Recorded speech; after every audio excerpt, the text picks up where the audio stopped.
খানায় যাওয়া লাগে না, একটা ফোন করে সব মাফ হয়ে যায়। আমার আল্লাহ পাক রব্বুল আলামিন একই ভাবে কোরআনের আয়াতের মধ্যে ঘোষণা করলেন, আমি আল্লাহ নিজেই কোরআনের হেফাজতকারী।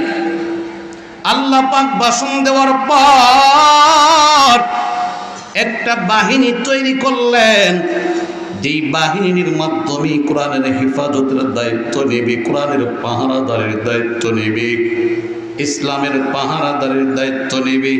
আল্লাহর বাহিনী কারা?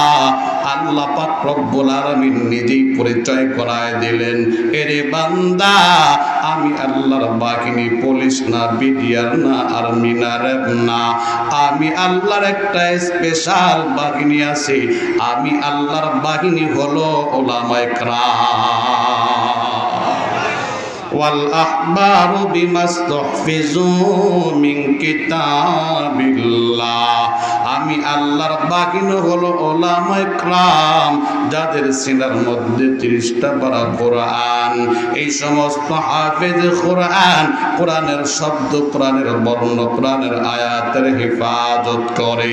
তামাম পৃথিবীর মধ্যে যত বড়ই ক্ষমতাধর বান্দা হোক না কেন, যদি ঘোষণা দেয় আল্লাহর জমিনে কোরআন রাখবো না, কোরআনের আলো বন্ধ করে দেব, ক্ষমতার বলে, টাকার বলে, সম্পদের বলে দোকান থেকে কোরআনের কপি খরিদ করিয়া সমুদ্রের মধ্যে ফেলায় দিতে পারে, আগুনের মধ্যে পোড়ায় ফেলতে পারে, মাটির নিচেই ফেলায় দিতে পারে, কসম আল্লাহ, এরপরও কোরআনের আলো বন্ধ করতে পারবে না, ঠিক কিনা?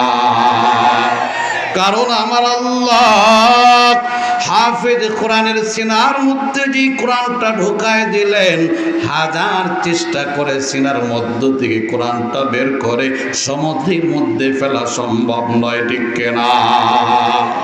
কাজী হাফেজ কোরআন, কোরআনের শব্দ, কোরআনের বর্ণ, কোরআনের আয়াতের হেফাজতকারী, এরাই আবার যখন মাওলানা হবে, মুফতি হবে, মুহাদ্দিস হবে, মুফাসসির হবে, তখন কোরআনের তরজমা, কোরআনের ব্যাখ্যার হেফাজত করবে।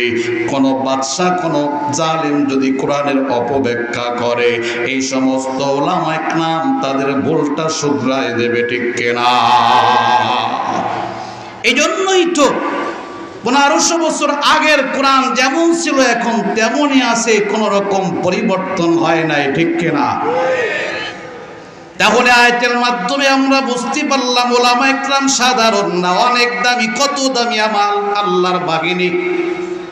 قال النبي صلى الله عليه وسلم العلماء ورثة الأنبياء। আল্লাহর নবী রাহমাতাল লিল আলামিন বলে, উম্মতেরা শুনে নাও, উলামায়ে কেরাম সাধারণ না, অনেক দামি, অনেক দামি, অনেক দামি। কত দামি? আম্বিয়াদের ওয়ারিস, সম্পদের ওয়ারিস না, নবীদের ইলম এবং আমলের হেফাজতের ওয়ারিস।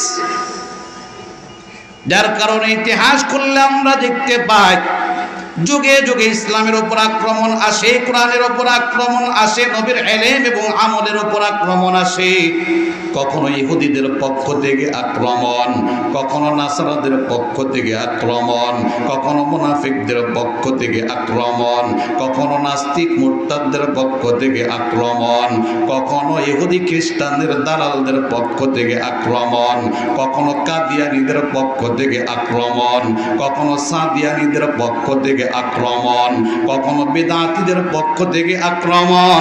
যখনই আক্রমণ আসে, উলামায়ে কেরাম আল্লাহর সৈনিক, নবীর ওয়ারিস বসে থাকে না, দাঁত ভাঙ্গা জবাব দিয়ে দেন, ঠিক কিনা? অনেকে বলে উলামায়ে কেরামের চান্দি কেন গরম হয়? আল্লাহর দিন আল্লাহ হেফাজত করবে, উলামায়ে কেরামের প্রতিবাদ করার কি দরকার? তাদেরকে আমি প্রশ্ন রেখে যাই, জবাব দাও। বাংলার জমিনে যদি কোনো রাষ্ট্রের সৈনিকেরা আক্রমণ করে, পুলিশ, বিডিআর, আর্মি, র্যাব বসে থাকবে? কম্বলের মধ্যে ঘুমাই থাকবে? বরঞ্চ পাল্টা জবাব দিবে, ঠিক কিনা? কেন পাল্টা জবাব দিবে?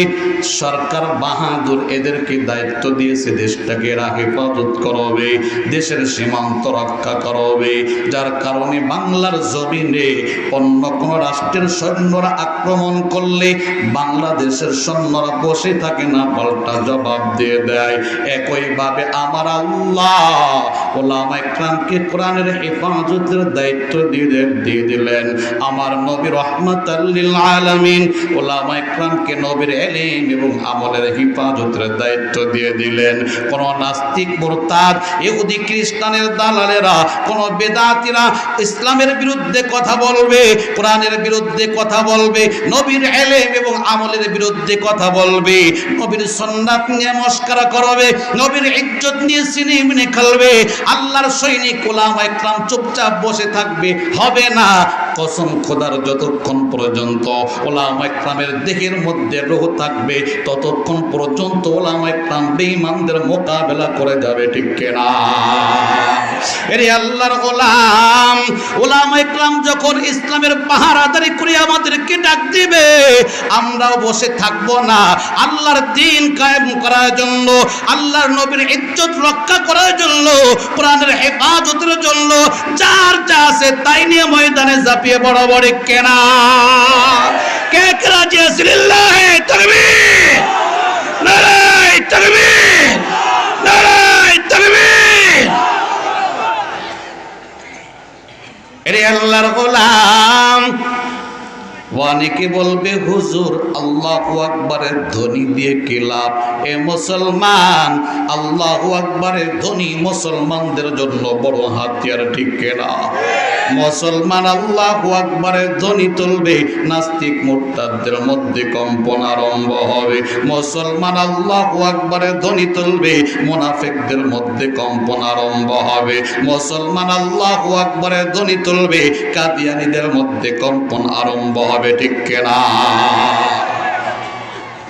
বাংলার জমিনে আল্লাহর একজন দুশমন গৌর গোবিন্দ আজান বন্ধ করে দেয়, বলে মুসলমান আজান দিতে পারবে না। মুসলমানের সন্তানরা গরু জবাই করে, ঘোষণা করে মুসলমান গরু জবাই করতে পারবে না। বলুন তো দেখি, কোন আল্লাহর সৈনিকের কানে আওয়াজ চলে গেলে আল্লাহর সৈনিকেরা বসে থাকবে? আওয়াজ চলে গেল শাহজালাল ইয়ামানী রহমাতুল্লাহ আলাইহির কাছে, ও শাহজালাল, বাংলার জমিনে আল্লাহর বড় দুশমন গৌর গোবিন্দ আজান বন্ধ করে দেয়, মুসলমানদেরকে গরু জবাই করতে নিষেধ করে দেয়।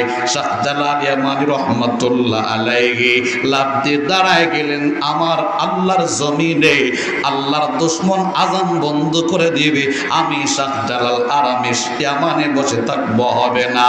আমি বাংলার জমিনে গমন করব, আল্লাহর দুশমনের মোকাবেলা করব। আমার সাথে কারা যাইতে প্রস্তুত আছো? একটু দাঁড়াও। 360 জন সঙ্গী লাফ দিয়ে দাঁড়ায় গেলেন। ও শাহজালাল, তুমি সামনে আগাও, আমরা তোমার পেছনে আসি। আমাদের জীবনের মূল টার্গেট দুনিয়া না, আমাদের জীবনের মূল টার্গেট তো আখিরাত। আমাদের জীবনের মূল টার্গেট দুনিয়া না, আমাদের জীবনের মূল টার্গেট তো জান্নাত। আমাদের জীবনের মূল টার্গেট দুনিয়া না, আমাদের জীবনের মূল টার্গেট আল্লাহ পাকের গোলামি। ওরে শাহজালাল, আল্লাহর জমিনে আল্লাহর দ্বীন কায়েম করতে গিয়া যদি রক্ত দিতে হয় আমরা রক্ত দিতে প্রস্তুত। যদি